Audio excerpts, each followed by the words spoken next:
Ta-da!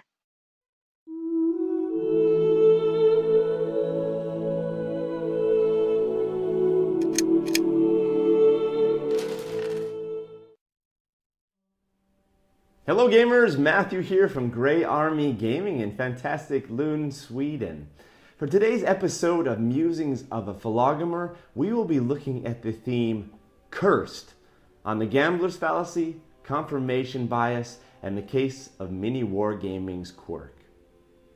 As always, if you are interested in downloading this essay for free and reading it as we go along here or reading it afterwards, then please feel free to visit our website greyarmygaming.com. There you can click on the download tab and you will be directed to a page where you can download this essay.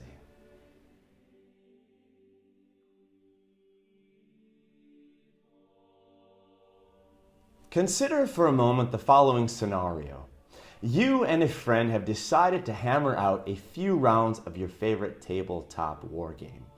Although neither of you has any clear advantage at the outset, within a few minutes you begin to feel that the victory has started to elude your grasp. Roll after roll, things just do not seem to go your way as the dice reveal string upon string of frustrating numbers. It looks as if the dice gods have turned against you as you sit helplessly and watch your army gradually crumble. In short course, the game comes to an abrupt end with you suffering a massive defeat. Given this experience, you determine that the most reasonable conclusion is simply that you are cursed. Longtime gamers as well as newcomers will most certainly recognize themselves in this story. We have all had the experience of entering dice-casting droughts, where our rolling hand seems to be as cold as dwarven steel left out in the Norse winter. Of course, few, if any of us, thinks that we are literally cursed. That is, the language of curses is merely employed in a metaphorical manner. Even so, we oftentimes do end up with some vague belief that there is some pattern at work in our misfortune that tips the scales of fate against us. Beyond this point, however, few of us ever venture. In what follows, I would like to explore the phenomenon of the curse of the dice rolls. For those of you who find the idea of a curse appealing, or who enjoy the mystique of the possibility of unknown forces influencing your dice rolls, my argument will likely be rather disappointing. In short, I claim that although strings of bad rolls, for example, a long string of ones, certainly occur, these strings are rarely, if ever, a sign of any deviation from statistical averages. Instead, the idea of a curse can be traced back in part to two different forms of fallacious thinking, namely the Gamblers Fallacy and confirmation bias. To begin, we sketch out the Gamblers Fallacy and confirmation bias in turn, after which we then take up the case of the mini wargaming employee Quirk and the apparent curse of bad rolls, that is ones, under which he suffers. In relation to this case, we will carry out our philosophical and statistical analysis, as well as put forward several reflections on probability and human psychology.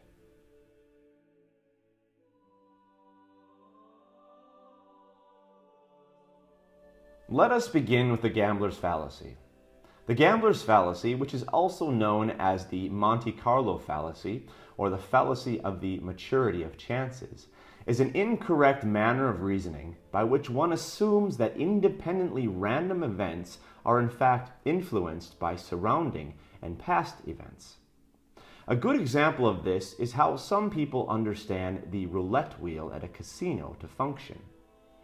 If the wheel is constructed fairly, each spin operates as an isolated random event in which a ball, after being whirled around the wheel, lands on one of 37 or 38 colored and numbered pockets.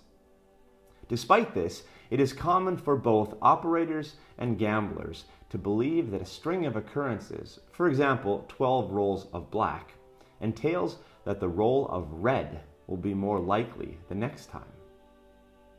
This, however, is incorrect. As Stuart A. Vicey nicely puts it, quote, Each spin of the wheel is an independent event and has no effect on subsequent spins. Even if 25 blacks were rolled in a row, the probability of a red on the next spin would be unchanged.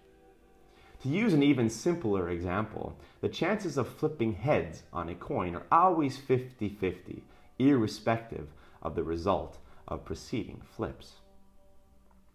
Indeed, this fallacious way of thinking has had some deleterious consequences, such as in the case of the patrons of the Monte Carlo casino, from which the fallacy gains its name. On August 18, 1913, gamblers within the casino received word that the roulette table was rolling a long streak of black, and consequently they rushed the table in order to bet on the inevitable red. Red, however, was long coming, not before 26 consecutive spins of black. And in the long run to 26, bettors, doubling down in their belief that red had to be more likely on the next spin, lost millions of francs to the casino. The gambler's fallacy is perhaps a more common occurrence in our lives than we would care to admit. It shows up in our beliefs about sports events, such as in the cold streak a batter might have, or in the hot hand in basketball. It shows up in the pride we take in our belief that we are able to predict future events that are in fact random, in our pointing to underlying reasons for why one person was infected with a sickness and another was not, and so on and so forth. And part of the reason we fall prey to this fallacy time and again is directly tied to our humanity. As human beings, we seek narrative unity to what happens around us, perhaps as a rebellion against the uncomfortableness of randomness. Moreover, we remember what happens in the past, and we are oftentimes unable to bracket these memories when we are faced with a new independent event. Put differently, we don't think as purely logical robots, but rather we think as beings with memories who are embedded within a narrative arc. Thus arises the gambler's fallacy.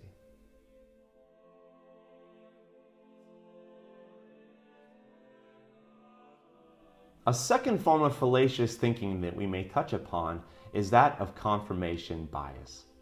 In short, confirmation bias represents the irrational tendency to interpret or to remember information in such a way that confirms one's already held beliefs and affirms one's own hypotheses. Consider, for example, the case of astrology and horoscopes.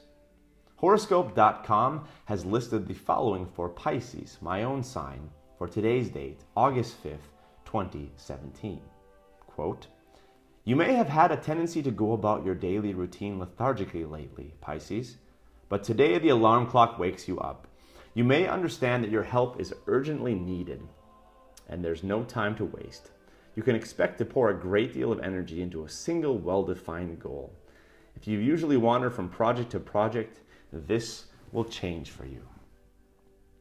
Now, a Pisces who believes in the power of astrology will likely find this message to be insightful. Why is this the case? Well, aside from the rather generic language of the horoscope, which allows it to be applicable to almost any reader, the believer in astrology interprets the message in a particular manner by which he lays greater emphasis on aspects of his life that conform to the description, while conveniently overlooking aspects that contradict it. In other words, the faithful Pisces has a bias to believe in the truth of the message, and therefore he ultimately ends up with evidence that confirms the belief he already holds. In many areas of life, confirmation bias represents a dangerous breakdown of proper thinking. For example, when scientists are led to draw conclusions that affirm their scientific hypotheses, but conclusions that are in fact false. Or when we draw prejudiced conclusions about entire groups of people, quote unquote, being a certain way, because we notice and remember a few affirmative cases while missing altogether the overwhelming number of counterexamples with which we are met on a daily basis. As such, it is crucially important that we remain vigilant in questioning our own biases and retaining a healthy skepticism about the conclusions we draw that, on the surface, appear to be so obvious.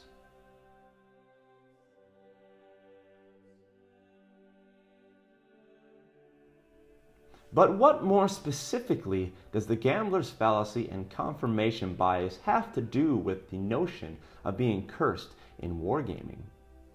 In moving towards answering this question, we may now take up the case of mini wargaming's Quirk through the lens of statistical analysis. As we mentioned in the introduction above, the story about the curse of Quirk has long been floating around mini wargaming headquarters, whether in numerous bat reps or in various sit-in talks. As we would be led to believe, Quirk has been doomed to roll ones. When we carry out our statistical analysis of the games in question where Quirk has been identified as cursed, the data nevertheless reveals something far different. Consider 3 examples. First, in the Return to Faedum Mission 4A bat rep, we notice that out of 706 rolls, Quirk in fact rolled ones a mere 109 times. This is 15.4% of the time, which is 1.3% below the statistical average of rolling a 1 on a d6. In contrast, Steve, out of 507 rolls, ended up with a total of 96 cases of ones, which is 2.2% over the statistical average. Moreover, when we consider 5s, which generally is a good number, Quirk was far over the average by 3.1%, and Steve was in fact far under the average by 2.1%. From this data, we see that Steve would instead be a better candidate for the one who is cursed. Second, in Old World Wars episode 223, we have a similar result. Here, Quirk rolls almost entirely in line with the statistical averages and even ends up at 0.5% below the average for rolls of ones. Steve, on the other hand, shows greater deviation. Not only is he massively under the average with respect to his rolls of 4s, but he is also 1.5% over the average with respect to the roll of 1s. Again, in this bat rep, Steve would appear to be the one who suffers from the curse. Finally, in War of the Realms, episode 145, we see that although Quirk is over the average with respect to the roll of 1s, he is nevertheless over by a mere 0.6%. Such a deviation can hardly be construed as anything like a curse. In conclusion then, as the statistical data points out, Quirk is in fact snugly aligned with the laws of probability. Or to phrase this another way, we simply have no evidence of Quirk suffering from anything like a pattern of bad luck. Briefly stated, no curse.